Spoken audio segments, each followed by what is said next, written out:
സൂറത്ത് ദുഹാനിൽ ഒരായത്ത് പറയുന്നുണ്ട്, അവരെ ആലോചിച്ചിട്ട് ആകാശവും ഭൂമിയൊന്നും കരയൂല എന്നുള്ളതാണ് ഇതിന്റെ ഒരു ഇതിവൃത്തം എന്ന് പറയുന്നത്.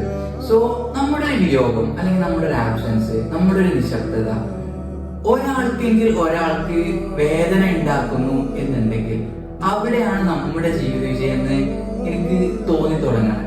അതായത് നമ്മളിപ്പോ മരണപ്പെട്ടു തന്നെ വിചാരിക്കാം, നമ്മളെ ആലോചിച്ച് കരയാന് എത്ര ആൾക്കാരുണ്ടാവും എന്നുള്ളതെന്ന് ആലോചിച്ച് നോക്കി. ആകാശ ഭൂമിയിലുള്ള ആരെങ്കിലും നമ്മൾ ആലോചിച്ചിട്ട് കരയോ? അങ്ങനെ കരയാൻ മാത്രം നമ്മൾ എന്തെങ്കിലും വളരെ സ്പെഷ്യൽ ആയിട്ട് ഒരു ഉണ്ടാക്കി കൊടുത്തിട്ടുണ്ടോ? അങ്ങനെ ഒന്ന് ആലോചിച്ച് കഴിഞ്ഞാല് നമ്മുടെ ജീവിതത്തിന്റെ ഒരു പർപ്പസ് എന്താണെന്നുണ്ടാവില്ലേ, അത് നമുക്ക് കിട്ടും.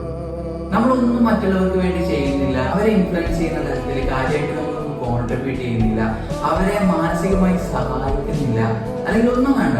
അവർക്ക് ഏറ്റവും സ്പെഷ്യൽ ആയിട്ടുള്ള കുറച്ച് മൊമെന്റ്സ് നമ്മളെ കൊണ്ട് കൊടുക്കാൻ പറ്റുന്നില്ല എന്നുണ്ടെങ്കിൽ നമ്മൾ ഈ ലോകത്ത് നിന്ന് വിട പറയുന്ന സമയത്ത് ആകാശത്തുനിന്നും ആരും കരയില്ല, ഭൂമിയിൽ നിന്നും ആരും കരയില്ല. അങ്ങനെ ആകാശത്തുനിന്നോ ഭൂമിയിന്നോ ആരും കരയാതെ നമ്മൾ ഈ ലോകം വിട്ട് പോകേണ്ട